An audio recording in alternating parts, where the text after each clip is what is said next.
Aspectos básicos. Ramas y métodos de la psicología. Etimología. Etimológicamente el término psicología proviene de dos vocablos griegos que son psique, psiche, que significa alma, espíritu y anima. Logos, que significa tratado o estudio. Concepto. En la actualidad la psicología científica es conceptualizada como la ciencia que estudia la conducta o comportamiento. ¿Por qué es ciencia? Al decir ciencia se quiere hacer notar que la psicología es objetiva porque intenta resolver los problemas de la conducta, basándose en hechos concretos, observables, medibles y sujetos a experimentación. Una vez recogidos los datos, el psicólogo debe clasificarlos, interpretarlos y en base a ellos, elaborar teorías que permitan predecir lo más certeramente futuras conductas, no solo del hombre sino también de muchos animales. ¿Qué es la conducta? Denominamos conducta a los actos o acciones que se realizan en respuesta a una causa o estímulo determinado. Muchas veces la conducta se ve influenciada o aún determinada por el medio ambiente en que el individuo se desenvuelve, desde el momento de su concepción hasta su muerte. Por otro lado, debemos tener en cuenta también que aunque la conducta no es directamente heredada, se ve influenciada por factores genéticos. Los procesos psicológicos son procesos o vivencias internas experimentados por la persona, que le permite captar la realidad y actuar dinámicamente en el medio, de acuerdo a sus necesidades o circunstancias. ¿Cuáles son sus características? 1. Son subjetivos, son personales, porque es el propio sujeto el que experimenta estos procesos o fenómenos. En consecuencia son intransferibles. Ejemplo, el pensamiento y la emoción. 2. Tienen una base biológica, los procesos psicológicos están directamente articulados al aspecto corporal o físico, principalmente al sistema nervioso y al sistema endocrino. Ejemplo, la maduración. 3. Tienen una influencia social y cultural, porque la influencia del ambiente social y cultural permite la evolución de los procesos psíquicos. Además, todo proceso psíquico se expresa en el medio a través del comportamiento o conducta. Ejemplo, el aprendizaje. 4. Se relacionan entre sí, los procesos psíquicos como los cognoscitivos, afectivos y volitivos se relacionan dinámicamente entre sí. Ejemplo, la pasión por la investigación. ¿Cuál es la clasificación de los procesos psicológicos? 1. Procesos cognoscitivos o cognitivos, permite conocer la realidad interna y externa del sujeto. Tenemos la percepción, la memoria, el pensamiento y la inteligencia. 2. Procesos afectivos, son reacciones internas dinámicas frente a la realidad social y natural. Tenemos la emoción, el sentimiento y la pasión. 3. Procesos volitivos, relacionados con la voluntad del sujeto. Tenemos la motivación. Requisitos para considerar a la psicología como ciencia. 1. Objeto de estudio. Se centra en los procesos psíquicos o procesos internos que vivencia la persona, que le permite al cerebro representar la realidad y que se expresan a través de la conducta o comportamiento. En consecuencia, el objeto de estudio concreto de la psicología es la conducta. 2. Campo de acción. Es el ámbito propio de la psicología, que constituye los fenómenos y las experiencias psicológicas, tanto del hombre como del animal, en relación con el medio que le rodea. El ámbito de la realidad es natural y social. 3. Métodos. Son los procedimientos científicos que utiliza la psicología para el estudio de la conducta. 4. Teoría. Es la organización y sistematización de los conocimientos psicológicos. La teoría de la psicología precisa de un lenguaje lógico, o sea, coherente y sistemático. Toda teoría está compuesta de principios, leyes, hipótesis y otros planteamientos afines. Ramas de la psicología. La gran importancia que la ciencia psicológica ha desarrollado en la investigación de los aspectos humanos y animales, ha permitido que sus contenidos sea prácticamente amplio, por ello podemos clasificar a la psicología en dos ramas. 1. Psicología pura o teórica, establece los principios, leyes y procedimientos para el estudio sistemático de la conducta. Se interesa por la investigación básica, sin miras a una aplicación, se preocupa principalmente por la descripción y explicación.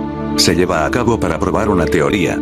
Se subclasifica en psicología normal y psicología anormal. A. Psicología normal, estudia la conducta que no presenta alteraciones o desajustes. 1. Psicología general, se ocupa de los principios esenciales de la psicología, como son las características del ser humano en relación al medio, tal como puede ser la de un hombre maduro y normal. 2. Psicología diferencial, abarca el estudio de las diferencias del comportamiento en función del sexo, nivel social, constitución física, edad, madurez, normalidad y otros diversos factores. 3. Psicología social, pone el acento en las facetas del comportamiento humano accesibles a las influencias sociales, sobre todo en las interacciones sociales del individuo y en el estudio de los grupos sociales y de su dinámica. Estudia la influencia del grupo en el individuo y la influencia de este en el grupo. Examina también la conducta de las multitudes, sus ideales y aspiraciones. 4. Psicología evolutiva o del desarrollo, estudia el desarrollo de la conducta humana en sus diferentes etapas y estadios. 5. Psicología animal, estudia la conducta animal, en forma experimental, en función de sus conocimientos biológicos, determinando las reacciones animales frente al medio y frente al hombre. B. Psicología anormal o psicopatología, estudia la conducta que ha sufrido alteraciones, trastornos, desequilibrios o desajustes. 2. Psicología aplicada, llamada también psicología práctica. La investigación aplicada se interesa más por la predicción y control del comportamiento humano. La psicología aplicada pretende solucionar la problemática diversa del ser humano. Destacan las siguientes subramas. A. Psicología clínica, su objetivo es el estudio, diagnóstico, identificación, tratamiento y terapia de los trastornos, anormalidades o desajustes del comportamiento humano. B. Psicología educacional, su tarea es el estudio y aplicación de las técnicas del aprendizaje y la enseñanza, con la finalidad de mejorar el sistema educacional. C. Psicología industrial o del trabajo, su finalidad está relacionada con la producción, en la búsqueda de calidad. Procura la optimización del trabajo y la efectividad en la selección del personal. D. Psicología comercial, su acción es aplicar los mecanismos que permitan el mayor rendimiento de las ventas de bienes o servicios.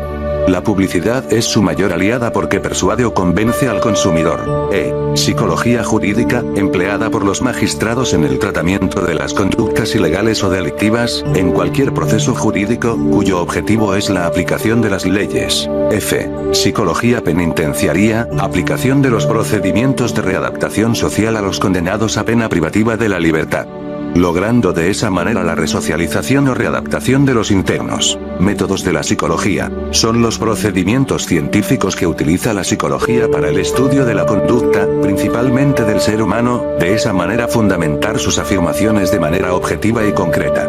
Los métodos principales son: A. La observación, permite describir la conducta del ser humano. Se considera la introspección y la extrospección. A. La introspección o exploración de uno mismo, puede hacerse de forma natural, con la simple mirada interior que permite llegar al análisis espontáneo de las propias impresiones y de manera científica a una mayor profundización de la misma. Para que el método introspectivo sea científico, necesita desarrollarse de acuerdo a un plan y los resultados tienen que ser comparados a los obtenidos por otros investigadores. Requiere del observador la imparcialidad en la observación de sus propios fenómenos, que tenga conocimiento sobre la ciencia psicológica y ser preciso al determinar y describir el fenómeno. B. La extrospección es la observación de los fenómenos psíquicos ocurridos en otras personas. Por la extrospección los hechos no solamente deben ser observados, sino requieren ser interpretados para comprenderlos y explicarlos. La extrospección puede ser directa cuando existe contacto inmediato del observador y el sujeto observado. Indirecta cuando existe contacto mediato a través de productos espirituales como el arte, la cultura, la religión, etc. La extrospección requiere del observador imparcialidad, capacidad y precisión. B. La experimentación es el método que consiste en provocar en forma deliberada determinados fenómenos o procesos psíquicos con la finalidad de estudiar el comportamiento de dichos fenómenos en las condiciones más apropiadas. Es necesario que la experimentación cumpla las siguientes condiciones. A. El fenómeno debe repetirse bajo las mismas condiciones. B. Debe variar las condiciones de acuerdo a un plan a fin de investigar el comportamiento del sujeto en circunstancias completamente distintas. C. El problema que se va a estudiar debe ser concreto y preciso. D. Es necesario contar con el material e instrumental necesario. E. Debe considerarse aquellos factores que varían, variables, y los que no varían, constantes. C. Método psicométrico, son instrumentos, piezas o aparatos que emplea el psicólogo para realizar su trabajo de investigación en el laboratorio. Ejemplo. A. Test o pruebas psicológicas, son los medios destinados a determinar objetivamente las características de las personas y la capacidad de las funciones psicológicas. Se caracterizan por medir de manera indirecta y aproximada un fenómeno psicológico. Todo test debe ser objetivo, confiable y válido. B. Cuestionario, son pruebas destinadas a experimentar en un grupo de personas determinados fenómenos psíquicos. D. método complementario. A. La entrevista es el diálogo que se sostiene entre dos o más personas para producir un intercambio de información con determinado propósito. C. La encuesta es un conjunto de preguntas formuladas con un determinado propósito. Las encuestas sirven para medir actitudes u opciones de los diferentes grupos.